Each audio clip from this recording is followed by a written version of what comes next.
And while Xander's talking, Vanessa's just sitting there like, yes, good dog. And I was just like, Xander, no, let them drag her. She deserves it. Roxy says we're gonna talk about it. Roxy says we're gonna talk about it. What's up, y'all? It's your girl Roxy with Roxy Says, and we're gonna talk about it. So this is my review, recap, rant of episode 2 of the Ultimatum Queer Love. For whoever didn't get it from episode 1, this episode really showed us the dynamic of Xander and Vanessa's relationship.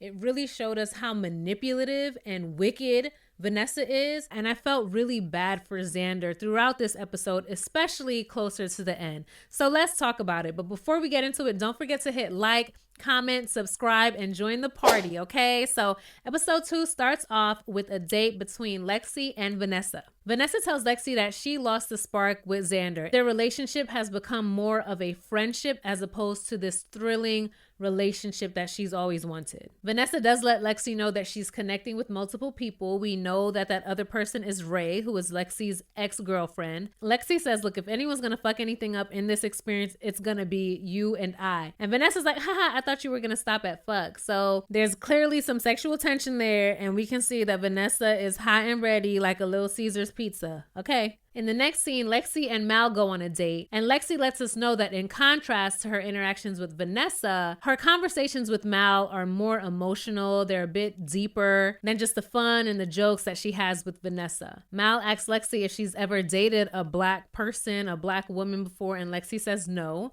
She says that actually Rey is the first non-white person that she's even dated in her entire life. And Lexi tells Mal, like, when she first saw her, it wasn't her race that she saw. It was the fact that she presented more masculine, and that is not something that she's usually attracted to. So that's what she saw first that drew her and attracted her to Mal, and her being black was an afterthought. But it was important to me that Lexi isn't one of those I don't see color people. And she was like, even though you would be the first black person that I'm in a relationship with, I am open, I am willing to learn about your culture, to learn about you as a person.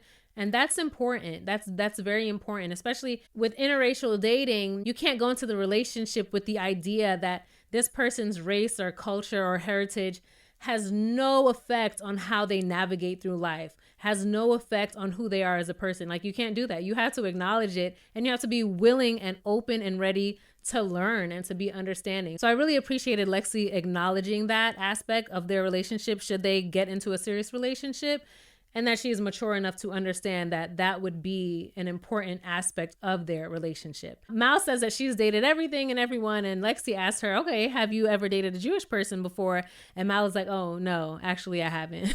So Lexi would be the first Jewish person that Mal dated should they decide to hook up together seriously. And I could definitely tell that both women would enter that relationship with respect and with awareness, and it would be a top priority for the both of them to make sure that they are understanding each other, understanding each other's culture, religion, heritage, and that is very important and very healthy. So I really liked that conversation between Mal and Lexi. Mal tells Lexi that even though she was the one who received the ultimatum, she's so sure about Lexi. Like, she has no doubts about Lexi. If I was Yoli, I'd have been like, excuse me? We've been together for 3 years and you're not sure about me, but Lexi put her big boobies in your face and now you're just sure after 2 days? Bitch, what? I'm offended on behalf of Yoli. Tiff and Sam go out on a date, and Tiff does let Sam know that her ex-girlfriend Mildred can be very passive aggressive and they don't have the best communication. Tiff also let us know that in the first episode. So clearly those two have a really big issue when it comes to communication. And while I was watching this scene, I was like, wow, I see more of a connection between Tiff and Sam than I saw between Sam and Aussie. Like I said in my first review, Sam and Aussie together, I don't see any spark between them, but I saw more of a spark between Tiff and Sam in these 2 seconds that they were on my screen than I did the entire first episode between Sam and Aussie. Like, That was interesting to me.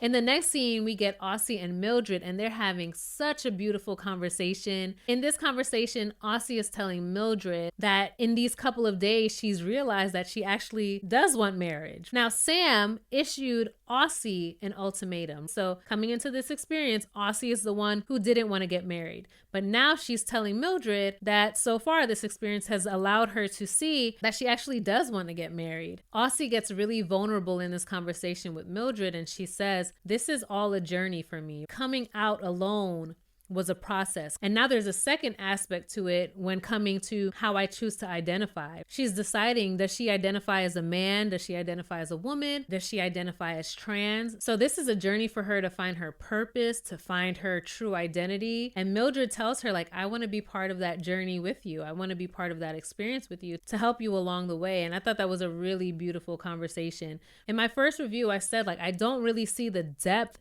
in the conversations between Sam and Aussie, and seeing both of them have conversations, I get more from seeing them with other people than seeing them together. Like, tell me what you think below. I feel like we've got to see them have some really deep conversations while on their dates, way deeper than we ever saw them have while with each other. Mildred lets us know that she's a little upset because after her conversation with Aussie, she doesn't understand how in such a short period of time, Aussie has realized that she wants to get married, and Tiffany still hasn't been able to come to that conclusion. It's taken so long, and she's had to give Tiffany an ultimatum, and Aussie was able to realize it a bit quicker. I will say this is really the honeymoon stage.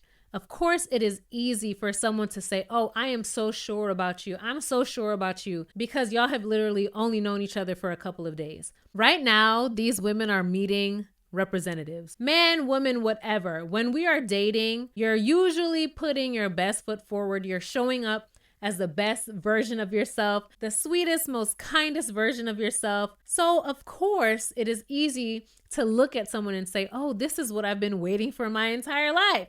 She's perfect, right? Yeah, she's gonna be perfect because y'all only known each other for 2 damn days, baby.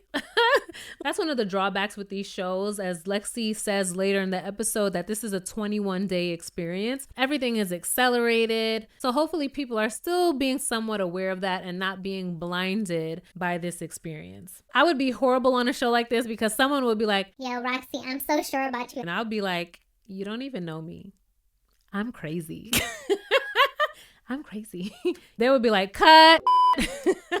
In the next scene, we see Vanessa having a date with Rey. Vanessa asked Rey to list 3 things that she loves about herself. And this scene made me really sad, and it's going to come back later in the episode.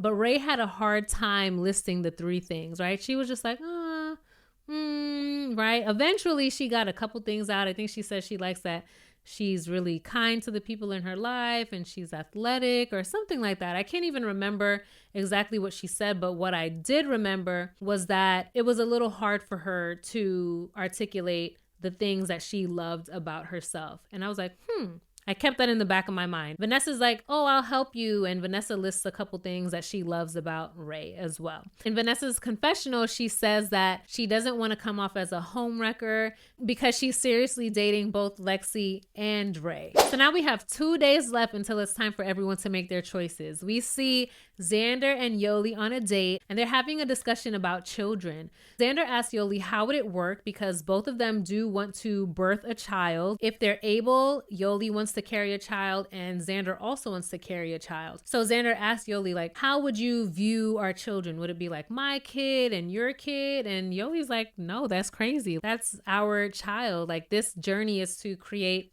a family unit. I want both kids to feel equally loved by both parents. Those are our children. And Xander lets us know, okay, that's great because my ex, who is Vanessa, views it as, okay, this is going to be my kid and this is going to be your kid. And I'm like, that is really weird. That's a really weird way to go into a relationship with someone. If the goal is to be with this person and you guys are building a family unit, why would you create that type of separation in the household? Like, oh, this is my kid and that's your kid. Like, that's That's crazy to me. Vanessa says it, right? She's very vocal about not wanting to be tied down or stuck to one person. But that sentiment, how Vanessa views them having children, should also have been a major red flag to Xander, that Vanessa does not really view this relationship as a unit, right? She sees a clear separation with you two. And should you two have kids, she would also continue that separation with the children. And that's really horrible, to create an environment where a child doesn't feel equally loved by both parents. Like, Vanessa, why would you want to put a kid through that? Why would you want to do that? Yoli says that her and Mal don't have enough sex. And I was like, really? I don't know why I got the impression that Yoli and Mal would just getting it on like all the time. I don't know why, but apparently it's not enough for Yoli. And Xander takes that opportunity to sweet talk Yoli a little bit. And she says, I want to get a little closer to you. And she puts her hand on Yoli's leg and they get closer and they hold hands. And it was just a cute scene. I love Xander so much. Xander's such a sweetie pie to me. I really like her and Yoli together. I think that they make a really good match. So in this scene, Vanessa and Lexi go out on a date. Vanessa does this horrible attempt at looking like she's about to break dance. I'm like, girl, why?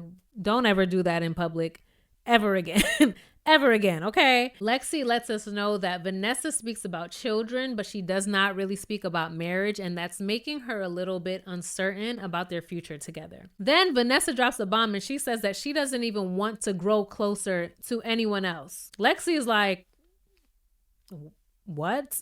What? Vanessa says that she's open to dating, like she's open to doing this trial marriage, but she doesn't want to go into this with the intention of getting married to anyone at the end of this experience. Lexi asks Vanessa if she thinks that there's a chance that Xander will find someone in this experience. And Vanessa's like, No, like, I'm beautiful, right? what kind of, Yo, Vanessa, you can see that Lexi is growing more and more disgusted with Vanessa by every word that comes out of her mouth. Every time Vanessa talks, Lexi is just getting more and more turned off. Like, it's all over her face. Lexi then asks Vanessa, she's like, why the fuck did you come here? You know what the basis is for this experience and you've completely closed yourself off to the process.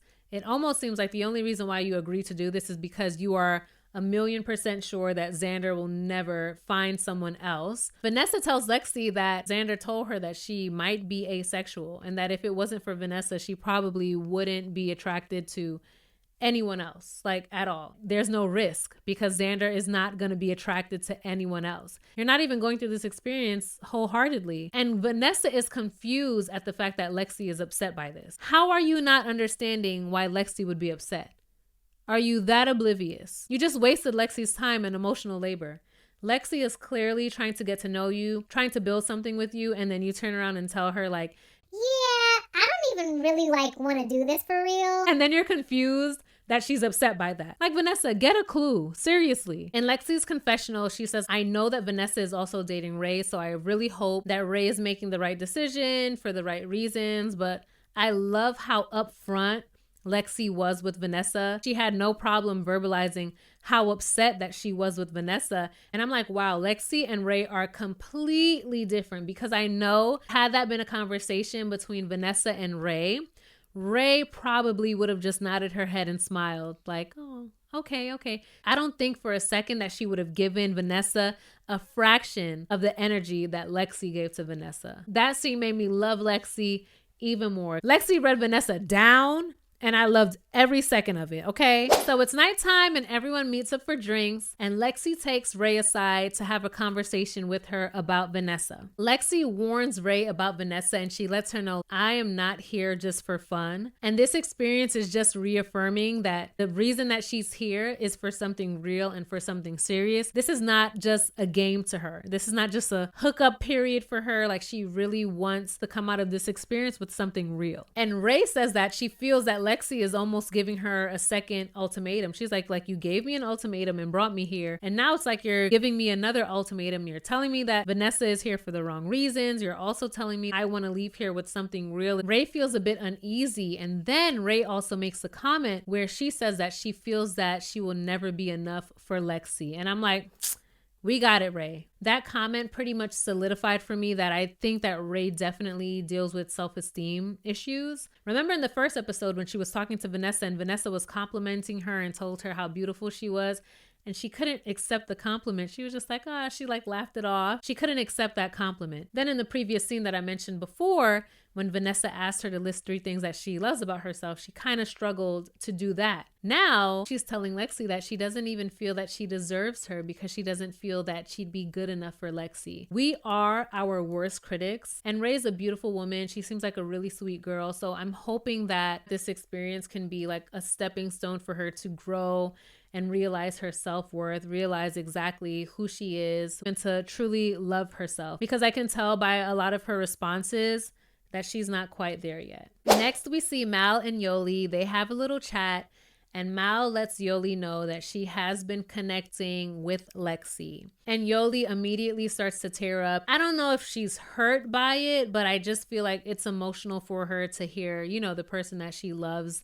tell her that she is connecting with someone else. That would hurt anybody. Mal also tells Yoli that she saw her with Xander, and that pretty much confirmed one of her biggest insecurities. Mal says that in the past, Yoli has only dated white women. So to see Yoli gravitate to Xander, a white woman, it was kind of like a... Yep. There she go. I knew she was gonna do that. And Mal said that tugs on her insecurity and her ego. She says, I don't need you to reassure me of anything, but I just want to be open and let you know how that makes me feel. And Yoli's response to that is, can we go back like with the other people? And Mal is like, why? And Yoli's like, because I just want to. So that was a really awkward conversation. I was like, yikes. Like they didn't really get to have a deep conversation about their experience over the past couple of days. And that made me feel maybe Yoli doesn't connect with Xander as much as she's giving off. Or maybe she does, but it still hurts her to know that Mal is connecting with someone else. So Tiff and Mildred meet up, and you can see immediately off the bat that Mildred, her eyes are already watering, like before they even start speaking. She's very shook up and emotional about the whole experience. So Tiffany pulls her aside and she's like, let's go sit down. And they hold hands and they walk over and sit down. Mildred tells Tiffany that this experience is showing her how disconnected they are, how out of tune they are. And Mildred said she doesn't feel nervous, she feels hopeful. So I feel like those tears are coming from a sense of confusion, a sense of guilt. She's not nervous about losing Tiffany. She's actually hopeful about the possibilities of this experience. And I think that that's where that emotion is coming from, because maybe she feels bad about feeling that way because she brought Tiffany here. She gave Tiffany an ultimatum, and now she feels closer to saying goodbye to Tiffany as opposed to what her intention was coming here, which was to ultimately leave married to Tiffany. Mildred can't take it anymore, and she like gets up and walks away, and everyone's looking like, oh shit. Oh shit. Tiffany gets up and follows Mildred. They go over to a corner and she goes up to Mildred and she's like, do you feel connected now? And she kisses Mildred. And I scream at my TV and I'm like, hey, you can't do that. That's cheating. She's cheating. You can't be kissing people. But Mildred said that this is what Tiffany does. They have poor communication and then they'll have sex, and that's like a band-aid on the situation, but it's still not resolved. It's still not fixed. And we can see that Tiffany does use intimacy as like a last ditch effort, because Tiffany said like she feels Mildred slipping away from her, and that's what she decided to do. As opposed to sitting down and trying to have like a deeper conversation about Mildred's feelings, Tiffany was just like, let me kiss her. And in Mildred's confessional, she says like, this is what Tiffany does. This is exactly what she does, and I'm not doing it anymore. And I was like, ooh, child. Meanwhile, Vanessa's telling Aussie that she's an IG influencer. So we see, okay, Vanessa, you're here to get a little clout. You're here to get a little fame. I'm like, tread lightly or you gonna get the fame that Micah and Irina got from Love is Blind. Is that the kind of fame you want? That's what it's looking like. It's looking like you're going to get that Jackie fame. It's looking like you're going to get that Micah fame. You're going to get that Irina fame. And I don't think that's the kind of fame that you're looking for, sweetie. Yoli and Lexi are discussing their dislike for Vanessa. We've seen in the previous episode, Yoli been peeped Vanessa Yoli made it clear that she don't like Vanessa, right? So her and Lexi are discussing that they feel like her intentions are not pure at all. And Yoli says that she immediately didn't like Vanessa on the very first night, right in front of her. I was like, I didn't think that she caught that, but we find out that she did. She did. So Xander and Vanessa go off to have their talk. And Xander tells Vanessa that she's building a connection with Yoli. And Vanessa's like, ew, really? Explain that. Explain that. And it's in this very scene that we see how vastly different Vanessa and Xander are. Xander handles Vanessa and her feelings and her emotions with so much care and so much consideration. And Vanessa does nothing of the sort. Vanessa's communication with Xander is pure self-serving manipulation. That's it. That's it. That's all. Vanessa immediately starts crying when Xander tells her that she's interested in Yoli. And Xander immediately feels guilty and starts trying to comfort Vanessa. When Vanessa is doing the same exact thing, Vanessa is actually connecting with two people, right? Lexi and Rey. Xander is connecting with Yoli, but Vanessa is trying to make Xander feel guilty for doing the same exact thing that everyone there is doing. And between tears, Vanessa's like, well, Yoli hasn't been that nice to me. She doesn't like me. And for you to date her after knowing that and seeing that, like, I can't. And I'm like, girl, so what? Yoli doesn't have to like you. Yoli does not have to be your friend. And Xander said, well, that's not really fair to me to make me feel bad for dating someone just because they don't like you. That's irrelevant in this experience. And I'm like, so let me get this straight. You assumed that Xander wouldn't connect with anyone here. And because she did connect with someone, now you want to guilt her for it by saying she shouldn't connect with this person because this person has been mean to you. So manipulative, so evil, so self-centered. So Vanessa storms away, and I'm really happy that in Xander's confessional, she lets us know that Vanessa's being selfish, and I'm happy that Xander was able to see that. Vanessa is not crying because she's in love with Xander or because she doesn't want to lose Xander. She's crying because she sees her control over Xander slipping away. She's crying because she thought that she was the only person on this earth that Xander would ever love or be attracted to, and she's finding out that that might not be the case. That's why she's crying. Vanessa also said that she was given the ultimatum, and for the first time throughout this experience, she feels like her answer is a no. And I'm like, Vanessa, that's a good thing. Save everyone the headache, okay? So it is choice time. All of the ladies are meeting up to pick their trial wife for the next 3 weeks. Yoli makes a joke that I've heard many times before, and she says that it's like an urban legend that lesbians move really fast in relationships and they move in together pretty quickly, but even for her, a week is like extra quick. So the host starts with Xander, and she asks her, how has her week been so far? Xander says that she was initially attracted to Rey because she reminds her so much of an ex of hers. And Vanessa's like, who's that? Everyone was like, whoa. What the hell? And Vanessa's like, I never heard about this ex before. Wow, we've been together 4 years. Interesting. Xander's like, yeah, well, we briefly dated. We met on Bumble. Like, it wasn't like a huge thing. And she's like, wow. And then she's like, fuck off. She's mouthing to Xander to fuck off. And it's like, are you okay, Vanessa? Is everything okay? Just checking. Is everything all right? And I'm like, Xander, is this seriously what you've been dealing with for the past 4 years? And this is the person that you want to marry? Don't do it, Xanny. Don't do it, Xanny. Please don't. For me, don't do it. Don't do it. But I feel like deep down, Xander is holding on to that person that she remembers Vanessa as, like when they were in high school. They probably had a really great friendship, a really strong bond. And I feel like that has to be the person that Xander is holding on to, because ain't no way Xander fell in love with this girl. Ain't no way Xander fell in love with this Vanessa that we're seeing today. There's no way. It brings consolation to me to believe that Xander is with Vanessa because Xander is in love with the old Vanessa. That's the only way I can rationalize this, okay? So that's what I'm gonna tell myself. Xander and Yoli choose each other, and I'm like, yes. And of course, Mal is kind of shook by that, and Vanessa is just pissed off, but like, what did we expect? She's crazy. So it's time for Vanessa to speak, and while she's talking, everyone is just rolling their eyes because like everyone everyone knows it's bullshit. She speaks on Mal, she speaks on Rey, and then she gets to Lexi,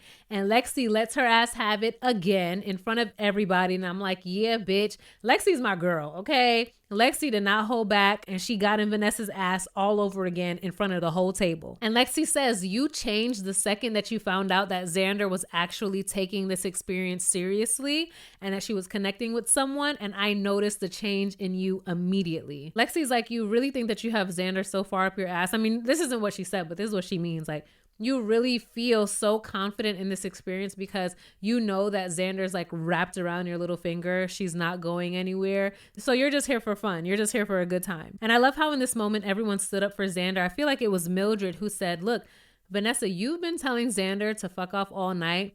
We've seen it. And you're not only hurting Xander, but you're hurting us.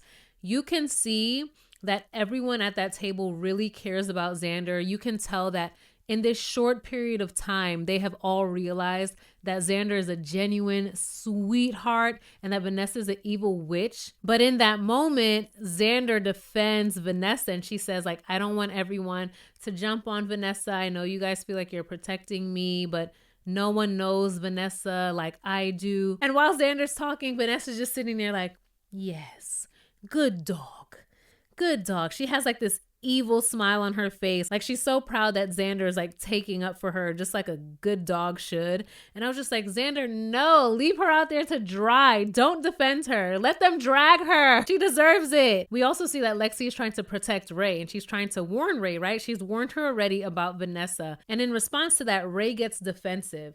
And I think that in addition to Rey's insecurity, she also feels that Lexi is warning her more out of jealousy. We know that Lexi is warning Rey out of genuine care, but Rey doesn't know that. Rey hasn't seen the side to Vanessa that Lexi's seen. And I'm kind of wondering now, how hasn't she seen that evil side? Because it looks like everyone else at the table has seen it. So why hasn't Rey seen it? Or maybe she feels that Vanessa is better than her and she sees being with Vanessa as some type of goal, as some type of a reassurance, as a trophy maybe. And maybe that's why Rey has blinders on when it comes to all of the negativity and the horrible energy that Vanessa brings. They leave us on a cliffhanger, but I would bet money that Rey is going to say yes to Vanessa and it's going to be a shit show. So we'll see what happens. Some of y'all have probably already finished the season. I'm still working my way through it. So busy, but I will be back with my episode 3. Maybe I'll do 3 and 4 together because I did see that episode 3 was only like 30 minutes. This was a long episode. So if you haven't already, please hit like, comment, and subscribe. We'll chat about the episode down below and I'll see y'all in the next review. Bye.